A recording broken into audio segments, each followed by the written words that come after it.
The tavern keeper pushed the pot boy out of the back door of the Black Lamb. "Run and fetch the guard, right now." He reached for the blackthorn cudgel that hung on the back of the kitchen door and returned to the common room, where he carefully took down his treasured mirror from behind the counter. There were 3 people left in the common room, and 2 of them were trouble. The tables were littered with mugs, some still half full, that his customers had abandoned and hurried to be out of the way. At a table in the middle of the room sat Marek, the Earl's blade master, and Davo. Marek drained his mug and thumped a massive fist on the table. "More ale," he roared, throwing the mug across the room. The tavern keeper filled a mug from the barrel and cautiously brought it to the table. The last time he'd seen Marek in this mood, it had taken 6 guardsmen to subdue him, and the common room had been wrecked. He glanced at the 3rd person in the room, the young stranger who had walked in an hour ago, and thought about warning him of the danger. But the tavern keeper had no doubt if he did so, he would become the object of Marek's attention instead. He collected the empty mugs and retreated behind the relative safety of the counter, counting the minutes until the guard could arrive. The young stranger looked no more than 20. His mud-splashed legs showed he had arrived on foot rather than horseback, though his clothes were of good quality, and a sword hung at his left side in an old black leather scabbard. He had spread his travel-stained cloak across the chair beside the fire to dry, and then sat alone at a small table in the corner with a bowl of mutton stew and a mug of ale. He was sitting back in his chair, eyes half closed, appeared to be nodding off to sleep. Davo was staring at him too. The tavern keeper thought Davo was almost more dangerous, for all that he was 2 heads shorter than Marek. Davo had quick hands and a quicker tongue, and liked to play tricks on people. Davo started fights and Marek finished them. Davo scooped a lump of mud from his boot and tossed it at the stranger's cloak. It landed squarely in the centre. The young man did not stir. A second blob landed beside the first. Still he did not move. Annoyed by the lack of response, Davo looked around for something more offensive to toss at the still figure. His eyes lighted upon a large beetle crawling across the floor. Smiling mischievously, he picked up the insect and gently lobbed it towards the bowl of stew. The somnolent figure flicked out his right hand and caught the beetle just above the bowl, then looked over at the grinning Davo and Marek. "What are you looking at, sonny?" sneered Davo. "A man who eats insects."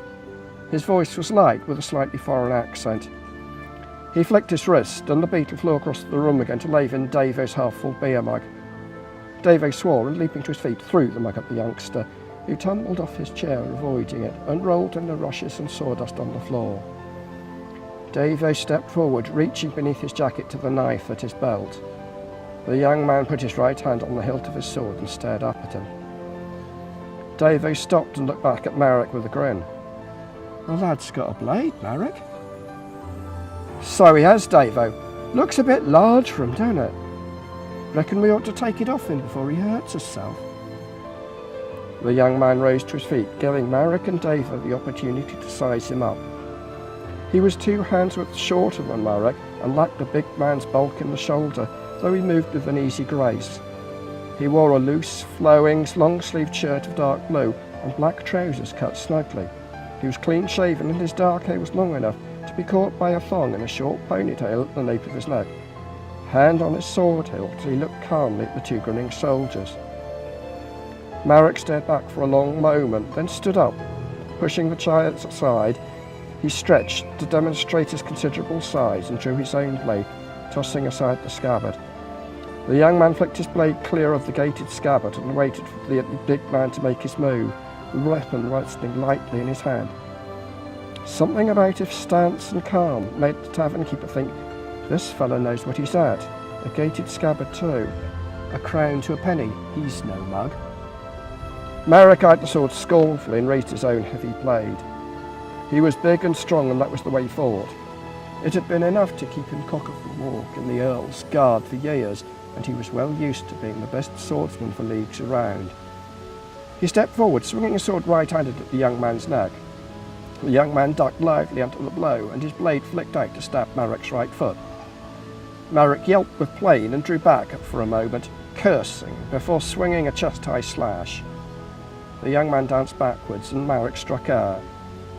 Marek stepped back half a pace and rebalanced. Marek's favourite move was a heavy single-handed swing to the neck, followed by a left hook to his opponent's stomach. The tavern keeper could see him trying to work into position for it, circling to his left, feinting a thrust, and then lunging in with the right-handed swing. To his surprise, the young man lunged forward and then, using the strength Marek put into the blow, flicked Marek's blade with his own over his head as he ducked. The momentum of the stroke threw Marek off balance. He stumbled back and half-turned to his opponent. Marek caught himself, turned and took the young man's blade full in the throat. Marek would have screamed if he still had a larynx. Instead, he gurgled as the blood sprayed from the severed arteries. He clutched at his neck in a vain attempt to hold his knife in, stumbled over a stool and fell on his face in a widening pool of blood. The stranger watched calmly and then turned to look at Davo. Davo, eyes wide with terror, looked first at him, then down at the dying Marek and ran for the door. The tavern keeper still stood behind his counter, clutching his blackthorn, staring in disbelief at his blood-splashed common room. The young man reached down and wiped his blade on Marek's jerkin before sheathing it. The door crashed open. "Nobody move!" a harsh voice commanded. Half a dozen guardsmen in scruffy red livery over chainmail dashed in, swords drawn and surrounded the stranger. The young man stared disdainfully at the soldiers, his right hand resting on the hilt of his sheathed sword, until he saw the crossbowman who had followed them. Then his hand fell away. The guard captain, a stocky middle-aged man with greying hair and a bristling moustache, strode into the room. "You, I'll take your sword now," he barked, pointing at the stranger. The young man stared back at him for a long moment, as if weighing the odds, then slowly unbuckled the belt that held his blade and let it fall to the ground. The captain gestured to one of his remaining guardsmen, who stepped up and searched him for weapons. The guard's eyes widened slightly as he retrieved slim throwing knives from both sleeves and a dagger from one boot. He stepped back and showed the captain what he had found. "Right. You will come with me," the captain commanded the stranger. "You too," his eyes turned to the tavern keeper. The guardsman herded the stranger towards the door. Outside, another 4 guardsmen stood with Davo. Beyond them, a crowd of townsfolk were gathering to gawp at the scene. "You and you," the captain gestured to 2 of the guards. "Get a cart, bring the body." The tavern keeper locked up under the captain's gaze, and then they set off for the castle accompanied by Davo. Behind them, the soldiers formed up around the young man and marched him away with 2 spears at his back. The crowd of townsfolk followed them, shouting insults. A couple of urchins threw clods of earth at the young man until the guardsmen chased them off. The troop made their way up a wide strip of mud between the buildings of Nandor town. Most were, like the tavern, wooden with overhanging shingle roofs, but as they came closer to the town centre, there were a few stone buildings. A squall of rain blew up the valley, sending the townsfolk scuttling for cover, lashing at the soldiers and their prisoner, whose heavy travel cloak had been left spread across a chair in the tavern. The tavern keeper looked back at the young man. Muck from the soldier's boots had splashed him up to his waist. His rain had soaked through his shirt and plastered his dark hair to the scalp. By the time they reached the castle at the far end of town, the prisoner looked thoroughly bedraggled and disreputable. "Welcome to Nandor," thought the tavern keeper.